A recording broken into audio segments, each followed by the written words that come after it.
আর জামাত ইসলাম যে একটি দল, আমি জানি না কেন তারা এত দুর্ভাগা। শেখ হাসিনার বাংলাদেশ এক না, ইউনূসের চাইতে হাজার গুণ ভালো চালাচ্ছেন দেশ। কৃষক শ্রমিক জনতা লীগের সভাপতি বঙ্গবীর কাদের সিদ্দিকী বলেছেন, জামাতে ইসলামী একটি দুর্ভাগা দল। ব্রিটিশ বিরোধী আন্দোলনের শেষ দিন পর্যন্ত তারা ব্রিটিশদের পক্ষে ছিল। মুক্তিযুদ্ধের সময়ও স্বাধীনতার পক্ষে না দাঁড়িয়ে পাকিস্তানের পক্ষ নিয়েছিল। এ কারণেই তাদের এত অধপতন। বাংলাদেশ মুক্তিযুদ্ধের হৃদয় বলেও মন্তব্য করেন তিনি। আর জামাত ইসলাম যে একটি দল, আমি জানি না কেন তারা এত দুর্ভাগা।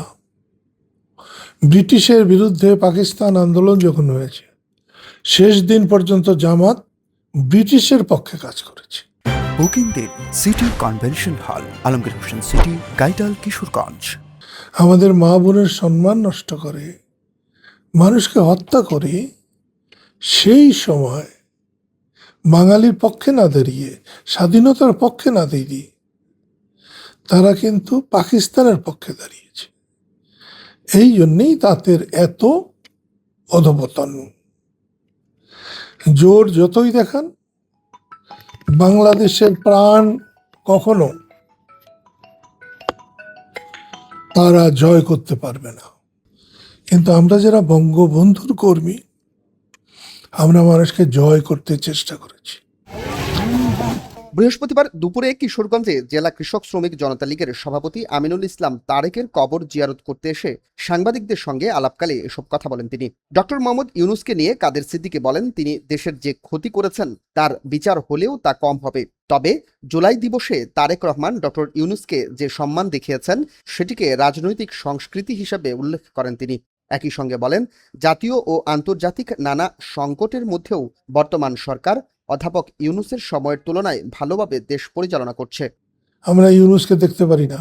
ইউনূসের 700 বার ফাঁসি হলেও আমি মনে করব বাংলাদেশকে, দেশের তিনি যে ক্ষতি করেছেন, কোনো শাস্তি হলো না।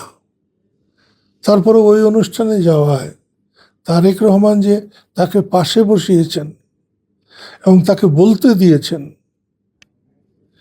এইটাই হচ্ছে কালচার। বহুদিন পরে তারেক রহমান ক্ষমতায় আসার পরে জাতীয় ক্রাইসিস তো আছেই, কিন্তু আন্তর্জাতিক ক্রাইসিস তার চেয়ে অনেক বেশি, অনেক বড়। তারপরও অধ্যাপক ইউনূসের চাইতে হাজার গুণ ভালো চালাচ্ছেন দেশ, যদিও এইভাবে চলা উচিত না।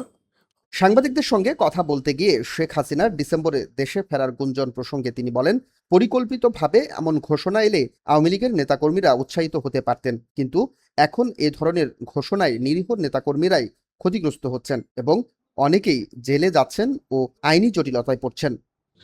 শেখ হাসিনা যদি সঠিকভাবে, পরিকল্পিতভাবে তিনি বলতেন, তাহলে দেশে যে আওয়ামী লীগ আছে তারা প্রাণ পেত এবং হয়তো তারা তার পরিকল্পনা বাস্তবায়িত করতে পারত। কিন্তু তিনি যেভাবে বলছেন, তাতে দেশের ভিতরে যারা কোনো দুষ্ত্রুটি করে নাই, এই লুটতরাজের সাথে কোনোভাবেই জড়িত না, এখন শেখ হাসিনার এরকম নতুন নতুন প্রোগ্রাম দেওয়ায় তারা ক্ষতিগ্রস্ত হচ্ছে। কত নিরীহ মানুষ যে কষ্ট পাচ্ছে, জেলে যাচ্ছে, হয়তো এমনি বাইরেই ছিল, কিন্তু এই হুমকির পরেই জেলে যাওয়া শুরু হয়েছে। News desk, Kishoreganj press.